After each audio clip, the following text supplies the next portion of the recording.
우리 두 절이니까 같이 읽겠습니다. 시작. 여호와의 말씀에 내 생각은 네 생각과 다르며 내 길은 네 길과 달라서 하늘이 땅보다 높음 같이 내 길은 네 길보다 높으며 내 생각은 네 생각보다 높으니라. 아멘.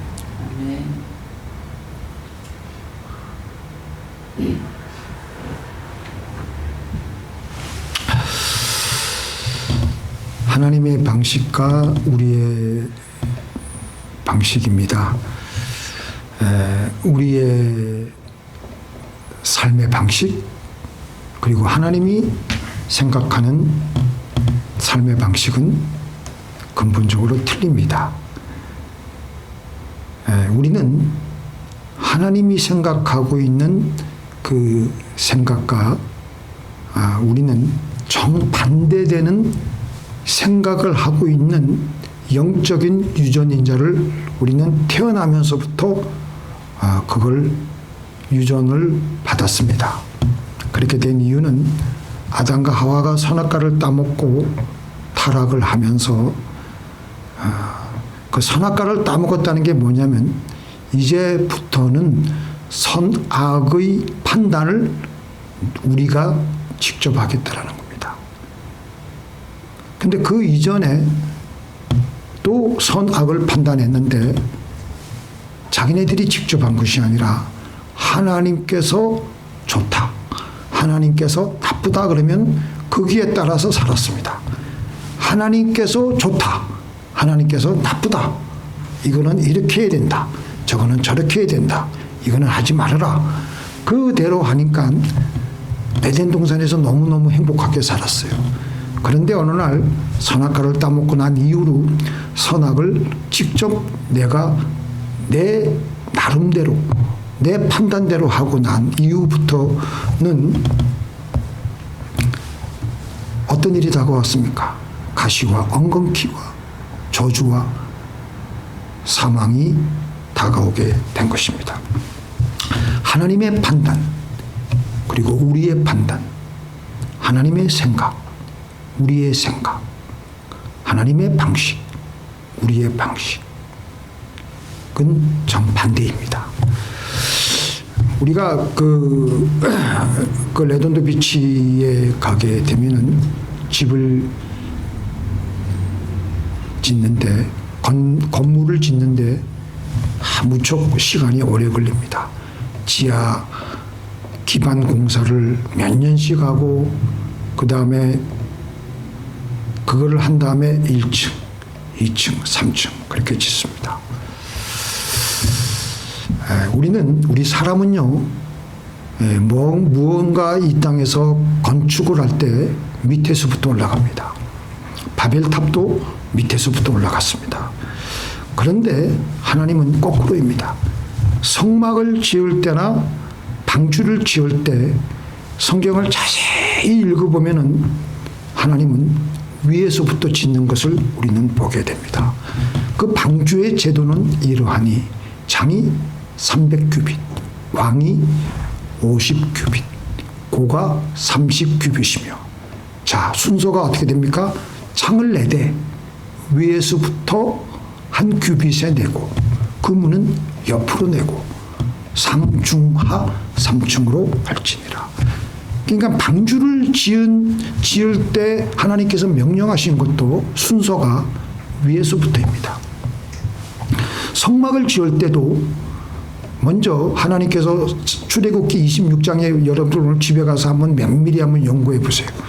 성막 지붕을 먼저 짓고 나서 그 다음에 그 밑에 들어갈 널판지를 어떻게 만드는 것을 소개하고 있습니다.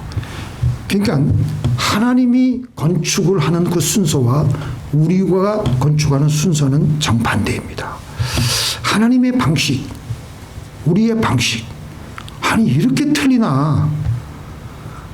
한 할아버지와 그 손자가 말 한 마리를 집에서 키우면서 둘이서 살고 있었는데 어느 날 할아버지가 시내에 볼 일이 있어서 나가시고 그 아이와 그 손자와 그 소년과 그 말만 집에 있었는데 말이 갑자기 병이 들어가지고 고열에 시달리고 있었습니다. 열이 펄펄 끓는 거예요. 그 소년이 그걸 보고 말을 너무나도 사랑하니까 말에 열을 내려주려고 밤을 새워가며 물을 먹이면서 말을 치료하려고 애를 썼는데 결국은 말은 싸늘하게 죽어가기 시작하는 것입니다.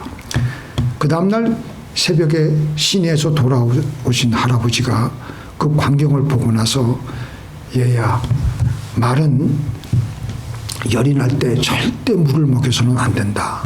너는 네 방식대로 말을 치료한 거야. 말을 치료하려면 말의 열을 열나는 것을 펄펄 끓는 그 열을 내리려면은 네 방식이 아닌 말의 방식으로 치료를 해야 되는 거란다. 결국은 소녀는 자기 나름대로 최선을 다해서 말을 돌봤지만 말에게는 오히려 독이 되고 해가 되었습니다. 우리는 하나님의 일을 한다고 할 때 내가 무엇을 열심히 해야 한다고 생각을 하고 또 열심히 노력하고 애를 쓴다고 해서 그게 하나님의 일이 되는 게 아니에요. 허드슨 테일러가 귀중한 말을 했습니다. 하나님의 일이란 하나님을 위해 사람들이 하는 일이 아니다. 하나님께서 사람을 통해 하시는 하나님 그분의 일이다. 무슨 말인지 이해가 되세요? 그러니까 우리는 내가 하나님의 일을 하려고 아침부터 꼭두 새벽부터 저녁까지 애를 쓰고 뛰고 굴리고 야단법석을 끌고 그런다고 해서 하나님의 일이 되는 게 아니라는 겁니다. 요한복음 6장 29절에 보니까 예수님께서 그래서 제자들이 물을 때 하나님의 일이 무엇입니까? 어떻게 하면 우리가 하나님의 일을 할 수가 있습니까? 라고 하니까 예수님께서 뭐라고 하셨습니까? 하나님의 보내신 자를 믿는 것이 하나님의 일이다. 너희가 예수님을 잘 믿는 것이, 너희가 나를 잘 믿는 것이, 너희가 하나님을 잘 믿는 것이, 그분이 무슨 말씀을 하시는 것을 잘 그거 하는 대로 따라가는 것이 하나님의 일이지, 너희가 난리 법석을 피운다고 해서 되는 것이 아니다. 그래서 예수님께서 승천하시면서 제자들에게 남기신 말씀은 너희들이 먼저 나가서 이거저거 하려고 하지 말고 위로부터 오시는 성령이 내리기까지 너희는 아무것도 하지 말고 성령을 위로부터 오시는 그 무언가를 너희가 받고 나서 해야 된다. 인간들이 노력한다고 해서 하나님의 일이 이루어지는 것이 아니라는 것입니다. 세상에 인간들이 만든 다른 종교도 다 밑에서부터 올라갑니다. 불교가 그래요. 특별히 20년 전에 시애틀에서 한국에서 오신 그 여자 포교성이 한국에서 원광대학원을 졸업한 다음에 시애틀 지역에 한국 사람들을 불교를 전도하려고 왔습니다.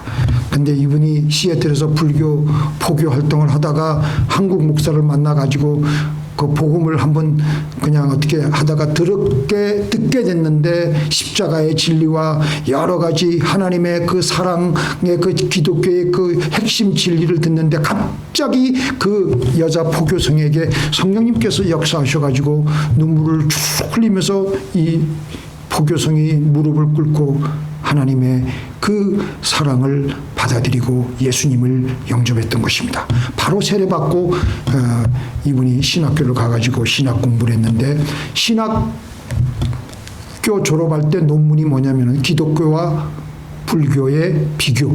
이분만큼 잘 쓸 사람이 누가 있겠어요.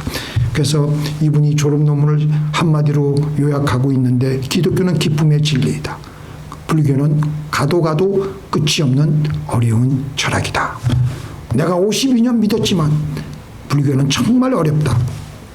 그런데 기독교는 예수님을 구주로 영접하는 순간 한순간 나에게 영생이 주어지고 구원이 주어지고 그 기쁨이 지금도 나에게 살아서 내 마음을 움직이고 있다. 그러니까 52년 믿은 불교는 한 번도 그런 기쁨을 준 적이 없는데 가도 가도 끝이 없고 가도 가도 그냥 고행이고 수행인데 그러니까 세상 인간이 만든 종교는 위로부터 올라가는 수행입니다. 우리는 수행한다. 우리가 뭐 수행과 고행으로 우리가 구원받는 거 아니에요. 하나님의 구원은 위로부터 순식간에 한순간에 이루어지는 것입니다. 인간이 만든 불교 밑에서부터 올라가는 수행은 결국은 구원을 받을 수가 없는 겁니다. 여호수아가 여리고성을 점령하려고 할 때 하나님의 방법은 도무지 우리 인간적인 상식과는 배치가 되는 것이었습니다.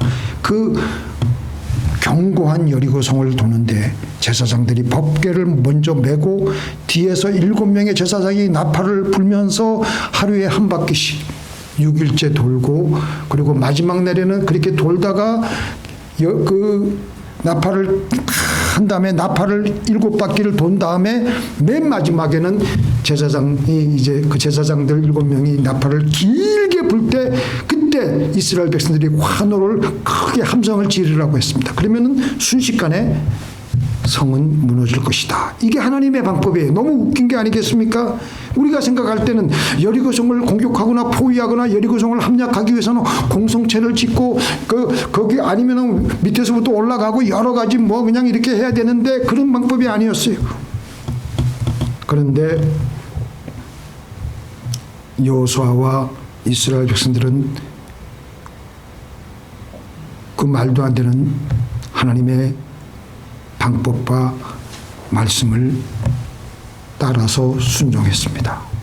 그래서 기적이 일어나고 여리고성은 일시에 함락이 되었던 것입니다. 오늘 하나님께서는 우리에게 묻고 계십니다. 하나님은 어떤 사람을 찾고 계실까요? 많이 배우고 똑똑하고 수단과 방법이 좋은 사람, 돈이 많은 사람, 하나님이 찾고 계신 사람은 세상에서 능력 있는 사람이 아니라 세상 사람들이 보이기에는 어리석어 보이지만 무조건 하나님 말씀에 순종하는 사람입니다. 자, 우리 제가 또 읽어드릴게요. 예수님께서는 어떻게 하셨냐? 그러므로 예수께서 저희에게 이르시되 내가 진실로 진실로 너희에게 이르노니 아들이 아버지의 하시는 일을 보지 않고는 아무것도 스스로 할 수 없느니 아버지께서 행하시는 그것을 아들도 그와 같이 행하느니라. 아버지께서 아들을 사랑하사 자기의 행하시는 것을 다 아들에게 보이시고 또 그보다 더 큰 일을 보이사 너희로 귀히 여기게 하시리라. 예수님 당신 자신은 하나님이심에도 불구하고 우리에게 모범을 보여주시기 위해서 하나님 아버지를 어떻게 섬기셨는가에 대해서 이렇게 말씀하고 계시는 거예요. 하나님 아버지께서 하라고 하는 대로만 하시는 거예요. 이게 바로 주님이 우리에게 원하시는 삶입니다. 우리 마음대로 우리 생각대로 살지 않고 내가 선악을 판단해서 살아가지 않고 하나님께서 해주시는 선악의 판단대로 살아가야 될 줄로 믿습니다. 우리가 기도를 하는데 많은 사람들이 기도를 하는데 기도가 많이 퇴짜를 맞습니다. 아니 성경 말씀에는 구하라 그리하면 주실 것이요 믿음으로 구하면은 이상하지 않습니까? 그런데 그 이유가 뭐냐? 응답을 받게 하는 기도를 드리는데 가장 중요한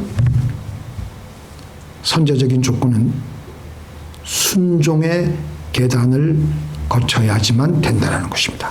우리가 순종하지 않는데 하나님의 기도 응답이 우리에게 나타날 리가 없는 것입니다. 이미 우리에게 주어진 하나님의 뜻을 우리가 순종하지 않고 내 마음대로 살다가 하나님 이거 주세요 하면 하나님이 그걸 주시겠어요? 하나님의 뜻을 우리의 뜻으로 하면서 우리가 살아가면서 순종할 때 하나님도 우리의 뜻을 하나님 뜻으로 받아들이시고 우리에게 아이고 너는 순종자라니까 넌 무엇이든지 내가 너에게 안심하고 내가 너에게 맡길 수가 있겠구나. 그러면서 우리가 구하는 기도 제목을 달칵 우리에게 주심으로 우리는 그때마다 기도 응답을 즉각 받게 될 줄로 믿습니다. 믿습니까? 내가 하는 말이 조금 이해가 안 가시죠? 지금 이미 나에게 주어진 하나님의 말씀에 순종으로 하나님께 응하지 않으면요, 하나님께 아무리 기도 응답을 달라 그래도 허공에 치는 메아리에 불과한 것입니다. 그러나 우리가 순종하고 하나님 말씀대로 살아가고 나름 그 하나님을 위해서 최선을 다해서 하나님 이거 주시옵소서 그럴 때 하나님은 우리에게 주실 줄로 믿습니다. 그 여러분들 그 뭐 다 잘 아시겠지만 이스라엘의 초대왕 사울은 참 너무나도 허무하게 왕 위에서 하나님으로부터 물러나게 되었습니다. 그 제사를 그 조금 좀 더 기다렸다가 사무엘 선지자가 도착할 때까지 기다렸다가 하면 될 텐데 성질이 급해가지고 그냥 그걸 보시고 하나님께서는 내가 너를 왕을 세운 것을 후회한다고 하시고 사무엘 선지자에게로부터 엄청난 책망을 들었습니다.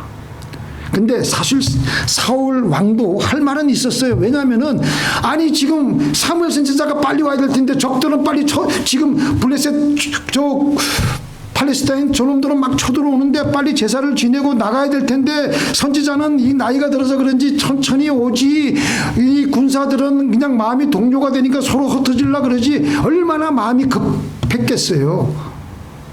그래도 끝까지 하나님을 믿는 마음으로 그 순간이 중요한 거예요. 근데 다윗이 어떻게 했습니까? 다윗은 정말 그 결정적일 때 하나님 말씀에 순종했어요. 다윗이 사울에게 쫓겨다니다가 오히려 다윗이 사울 왕을 죽일 수 있는 기회가 2번이나 있었는데 그 다윗 밑에 있는 부하들도 이때가 하나님이 당신에게 주신 기회다 그러고 죽여라고 했는데도 다윗이 그때 뭐라 그랬어요? 하나님 말씀에 기름 부으신 자를 치는 것은 하나님이 금하시는 것이다. 그때 사울을 쳤으면요, 사울을 죽였으면 그때부터 왕 되는 거예요. 그때부터 고생 안 해도 되는 거예요. 그런데도 다윗은 당장의 편안함 때문에 하나님의 말씀을 불순종하지는 않았습니다. 절대 순종입니다. 그래서 하나님께서는 그런 다윗을 가리켜서 내 마음에 합한 사람이라고 했던 것입니다. 근데 우리 현실에서 우리 순종이 잘 안 돼요. 그죠? 잘 안 되는 이유는 우리는 세상 방식에 우리 영혼이 찌들어 있기 때문에 그게 잘 안 돼요. 예수님도 그 제자들을 3년 반 동안 제자들을 가르치시면서 그들에게 가르쳐 놓은 중심 진리가 바로 이 하나님 나라 방식이었어요. 하나님 나라와 세상 나라는 목적이 서로 다르고 원리도 다릅니다. 세상은 우리대로 성공하라고, 그런데 하나님의 나라는 뭐 하라고요? 순종하라고. 자, 두 번째는 여러분들이 대답해 주세요. 세상은 우리들어 경쟁하라고, 이기라고. 하나님 나라는 뭐 하라고요? 섬기라고. 세상은 자기 권리를 지키라고. 하나님 나라는 뭐 하라고요? 모든 권리를 하나님께 드리라고. 세상은 세상의 거래를 위해서 적당히 타협도 하라고 하는데 하나님의 나라는 뭐 하라고요? 하나님의 명령에 순종하라고. 세상은 우리 보고 탁월해지라고. 하나님 나라는 우리대로 그리스도를 닮아가라고. 세상은 먹고 마시고 즐기라고. 하나님 나라는 뭐라고요? 먼저 하나님의 나라를 구하라고. 세상은 자기를 자랑하라고. 하나님 나라는 자기를 부인하라고. 세상은 보는 것으로 행하지만 하나님 나라는 뭐 하라고요? 믿음으로 행하라고. 세상은 복수하라고. 그런데 하나님 나라는 뭐 하라고요? 이쪽 동네 말고 이쪽 동네도 좀 한번 해보세요. 선을 악으로 이기라. 아멘. 선을 악으로 이기라. 하나님 악을 선으로 이기라. 악을 선으로 이기라. 하나님 나라는 원수를 사랑하라고, 악을 손으로 이기라고, 세상은 장기 목표를 세우고 치밀하게 살아가라 하지만 하나님께서는 미래를 보여주시는 대로만 살면 된다고. 세상은 소유가 우리를 행복하게 한다고 하지만 하나님 나라는 경건한 성품이 우리에게 진정한 행복을 안겨준다고. 세상은 섬김을 우리에게 받으라고, 하나님 나라는 우리에게 서로 섬기라고. 그 사사건건 우리의 사고방식, 그리고 세상의 방식과 하나님 나라의 방식은 틀리다니까요. 세상은 하나님의 통치권을 거부하고 부인하고, 우리의 본성도 하나님의 통치권을 거부하고 부인하고 있어요. 그래서 우리는 무릎 꿇고 기도하는 거예요. 내 안에 있는 세상 방식의 본성, 내 안에 있는 타락한 본성을 누르고 하나님의 본성이 드러나게 해달라고, 그래서 기도하고 있는 거예요. 기도하기 들어가기 전에는 내 욕심과 내 모든 것으로 차가지고 들어갔지만, 기도하고 나서는 나올 때는 하나님 방식으로 충만하고 모든 것을 이웃을 사랑하기 위해서 하려고 나오니까 얼굴에 빛이 나요. 근데 자기 것만 그냥 욕심으로만 디륵디륵지면요, 얼굴에 빛이 날 수가 없어요. 그렇죠? 그리고 모든 욕심을 다 내려놓으면 얼마나 마음이 편하니까, 얼굴이 편하니까 얼굴에 빛이 나는 거죠. 예수님이 가르쳐 주신 짧은 기도문 속에서 하나님의 방식을 구하는 기도를 하라고 하셨는데, 나라에 임하옵시오며, 하나님의 나라가 우리 삶 속에 임해야 됩니다. 하나님이 우리에게 가장 주시고 싶어 하시는 것이 바로 하나님의 나라예요. 그래서 우리에게 가장 귀하고 소중한 것이 하나님 나라예요.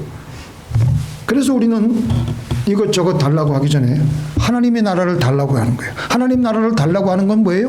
하나님의 통치를 우리가 받겠다는 겁니다. 그게 하나님의 통치가 유효한 공간이 바로 하나님의 나라예요. 하나님의 나라는 뜻이 하늘에서 이루어진 것 같이 땅에서도 이루어지는 나라입니다. 하나님 나라는 하나님의 뜻이 이루어지는 공간입니다. 하나님의 뜻은 어디에 있어요? 하나님 말씀에 다 기록되어 있습니다. 그래서 우리는 하나님의 말씀이 우리에게 이루어지도록, 우리를 통해서 이루어지도록, 내 방식이 아니고, 그럴 때 하나님의 나라가 우리 삶 속에서 임하게 되는 것입니다. 이 순종이 잘 안 되기 때문에, 그래서 성경은 우리에게 묵상하라고 하는 것입니다. 같이 읽겠습니다. 이 율법책을 내 입에서 떠나지 말게 하며 주야로 그것을 묵상하여 그 가운데 기록한 대로 다 지켜 행하라. 그리하면 내 길이 평탄하게 될 것이라. 내가 형통하리라. 사람들이 착각하기 쉬운 것은요, 우리는 묵상을 하는 것도, 하나님 말씀을 읽는 것도 내가 잘 먹고 잘 살기 위해서 하는데, 그건 묵상의 목적이 아닙니다. 묵상의 목적은 어떻게 하면 내가 하나님의 말씀을 순종할 수 있을까를 연구하고 그 방법을 강구하는 게 묵상의 목적이에요. 내가 잘 먹고 잘 살고 내가 그냥 올라가려고 하는 것이 내 묵상의 목적이 아니고, 묵상의 목적은 어떻게 하면 이 이해가 되지 않는, 내가 따르기 싫은 이 하나님의 말씀을 순종할 수 있게 하는 것이 바로 묵상의 목적이에요. 전 세계적으로 매주일 하나님의 말씀을 이렇게 주일날 설교를 통해서라든지 여러분들이 집에 가가지고 개인적으로 하나님 말씀을 통해서 듣는 사람들이 전 세계적으로 지금 인류가 몇 억이에요? 60억이에요? 82억이요. 네, 82억. 우리 집사님 정확합니다. 82억 중에서 이렇게 하나님 말씀을 정기적으로 듣는 사람의 퍼센테이지가 얼마 정도 될 것 같아요? 2%가 안 돼요. 10%는 자주가 하나님 말씀을 듣는다니까요. 교회는 나가니까. 그 다음에 그 말씀을 듣는데, 말씀을 듣고 깨달음이, 저 말씀을 참 은혜가 된다, 깨닫는 사람들이 그 중에서 한 얼마 정도 될까요? 5%. 그리고 하나님의 말씀이 하늘에서 이루어진 것 같이 이 지구상에서 내 삶의 구체적인 삶 속에서 우리가 행함으로 우리의 삶을 천국의 삶을 살아가는 사람의 비율은 얼마 정도 될까요? 1%도 안 된다고 합니다. 그래서 우리가 그 하나님의 말씀대로 살면요, 하나님의 나라가 우리에게 임하였기 때문에 우리는 천국에서 사는 것 같은 그런 느낌을 받을 수밖에 없습니다. 꼭 천국에서 사는 것 같아요.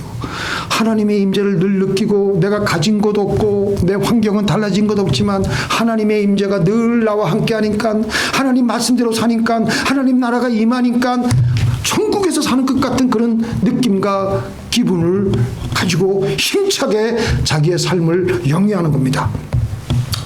여러분들 제가 이 책을 한번 사가지고 보려고 하는데, 산다는 것이 황홀하다라는 책을 쓴 일본의 다하라 요네코 양이 고등학교 다니다가 갑자기 어머니가 돌아가시는 바람에 인생의 허무함을 이기지 못해가지고 달려오는 열차에 자기 몸을 내던졌어요. 던지고 나서 그래서 이제 죽으려고 했는데, 근데 어떻게 죽지 않고 또 살아나는 거예요. 사람 목숨이 그렇게 질기고 징하다니까요. 남은 게 뭐냐? 오른쪽 손가락 세 손가락만 남고 나머지는 두 다리와 왼쪽 팔은 완전히 절단당하고 남아있는 건 오른쪽 세 손가락. 근데 이분이 이제 자기가 병원에 입원해 있는 동안 어떤 젊은 사람이 부지런히 병문안을 오는데, 이분이 목사 후보생이에요. 그분하고 결혼해서 딸 둘을 놓고 하나님 말씀대로 살아가는데, 하루하루 삶이, 그전에는 사지가 멀쩡했는데도 달려오는 열차에 자기가 죽으려고 했지만, 이제는 두 다리가 없고 왼쪽 팔도 없고 오른쪽 팔에는 세 손가락밖에 없는데도 이제는 산다는 것이 황홀하다고 얘기를 하고 살아가는 이유가 뭐냐? 말씀대로 깨닫고 순종하며 사니까, 하나님 나라가 그 다하라 요네코 양에게 임하니까 그렇게 산다는 것이 황홀하다 하면서 간증 집회를 다니는 것입니다. 하나님의 생각은 하늘이 땅보다 높은 것 같아서 우리는 할 수 없습니다. 그래서 우리는 하나님의 말씀을 주야로 묵상하며 부르짖고 기도하면서, 그러면 우리 안에 성령으로 충만하면 성령님이 하시게 하면 됩니다. 믿습니까? 용감하게, 담대하게, 아슬아슬하게 내가 지금 벼랑 끝에서 허공에 한 발자국을 내딛는 심정으로 눈 질끈 감고 죽으면 죽으리라 그러고 한 번도 걸어가 보지 못한 곳으로 믿음으로 내딛는 순종을 하시는 저와 여러분이 되길 바랍니다. 여호수아와 이스라엘 백성들이 요단강을 건널 때 아직 물이 어떻게 했다고요? 아직 물이 차고 흐르고 넘쳤어요. 그런데 믿음으로 눈 질끈 감고 법궤를 메고 걷는 것처럼 믿음으로 걸어가는 것입니다. 그럴 때 하나님의 나라를 체험하시는 저와 여러분이 되기를 예수님의 이름으로 축원드립니다. 자, 기도하시겠습니다. 전능하신